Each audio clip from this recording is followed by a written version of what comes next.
Welcome to the Shakaama Live Show with your host, Shakaama. As some of you may know, I am a real estate investor, wholesaler. If you are in Las Vegas, you can contact me. If you want to sell your house and you have a house that has not been selling, you can contact me. If you have a piece of property that you simply want to get rid of, I would really like to get that. Come to the front of the line for that. Anyway, I keep track of the pricing on the retail market. I'm not in the retail market. I'm not here to buy and sell real estate like a regular realtor. I'm an investor. I buy low, sell high. Buy low, sell high, right? You understand? Okay, great. So Las Vegas is actually a small town. A lot of people from California come here and mess up the market like they did from 2000 to 2007 and created a huge bubble. They were buying houses that were worth $100,000 for $300,000. They were buying houses that were worth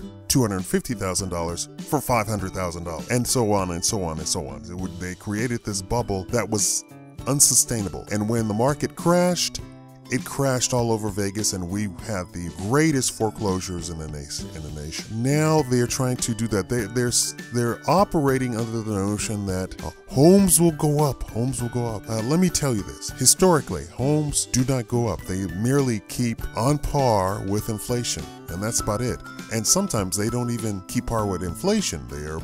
Might actually be below inflation. A home is not an investment if you're living in it. It is not an asset. It is simply something that should, at the very least, maintain wealth. Meaning, if you put $100,000 into a home, in 30 years, it will be worth the equivalent of $100,000. So you could pull out, let's say you wanted to get some quick cash, you could pull out $100,000, the equivalent of that. If you calculate for inflation, 30 years later, it should come out to the penny. That's what it should do. Now, people are stupid. I hate to say that, but people are stupid.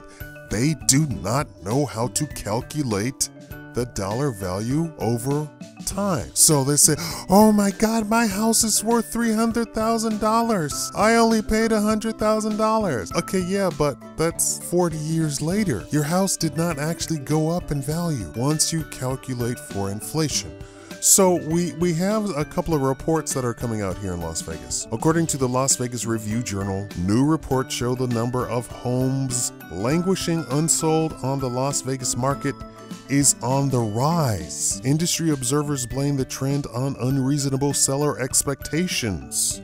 You see what I'm saying? Based on the median price that gained 25% a year in 2013 and 2014, but have since gone flat. You know, the realtors immediately try to push for home prices to skyrocket again because, you know, realtors work on commission. They work on percentages.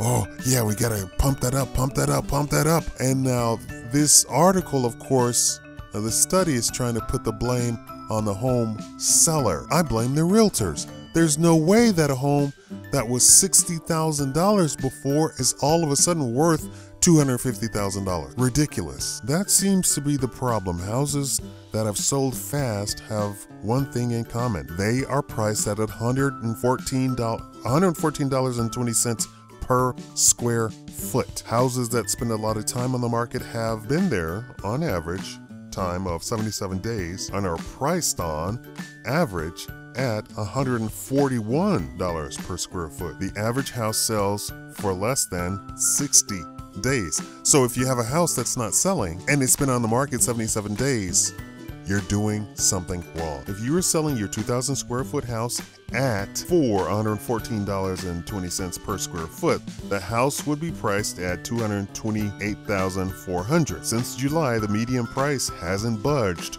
from $200,000 to $205,000. If you price your 2,000 square foot house at $141 per square foot, the house will be priced at $282,000. That is a huge difference. You are outside the desired market price. Drop the price. Quote, it becomes obvious that pricing is an issue if you consider the market under $200,000, which just enjoyed its best month-to-month sales jump since 2006. 6. Keith Line, president of the Greater Las Vegas Association of Realtors. The buyers are there. You have to price right. So said Ralph McLaughlin, truly as housing economists. So I blame the realtors. Everybody's trying to say it's the homeowner that's trying to sell, the seller.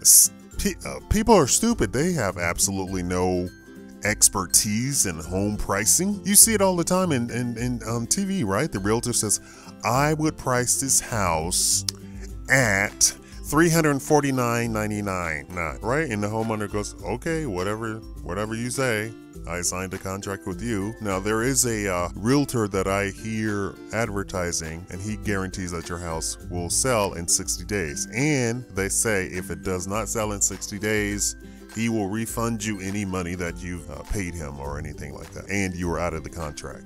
60 days. So he's going to be very aggressive to sell everybody's houses in 60 days. Now, this is just one realtor. He's not going to make a dent in the actual overall cost. And a lot of times, if his homes are priced the lowest in the area, when they try and do comparative prices in an area, they're going to drop his home prices, his information. It won't even be considered. They're going to take the average. So they're going to drop the highest, they're going to drop the lowest, and keep checking, right? Now, if he gets all the business in an area, then the area is going to be pushed down.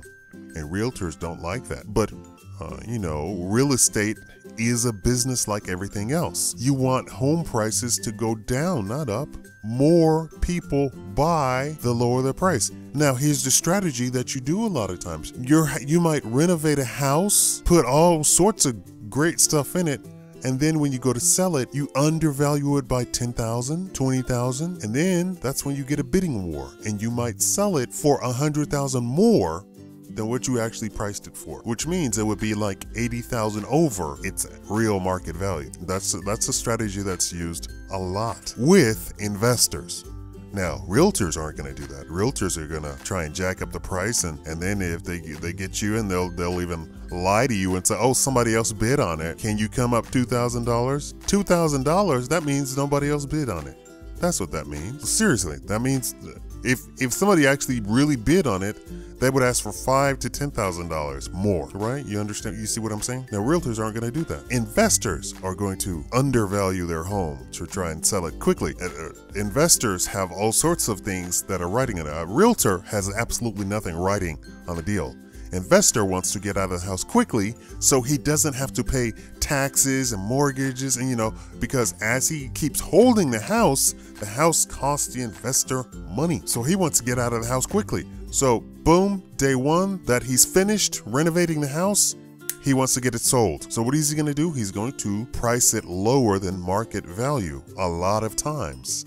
Even if he prices it high for all of the stuff that he put into the house, the time, the value, and all of the fixtures and stuff that he put into the house, and he's trying to push for a very good price. Come day, 2 weeks later, he's going to start dropping that price down because he doesn't want to pay mortgage and taxes and stuff like that on the property at that 30-day mark. So he's going to start dropping the price, even if he renovated the hell out of the house. So what am I saying to you? You should probably keep track of investors in your area, and always, if they have a website, keep track of that website, because 30 days later, they're going to start dropping prices because investors have a lot more writing than what a realtor has. A realtor has nothing. He could care less. If somebody drops him, he doesn't even care. All right, thank you for watching the Shakaama Live Show.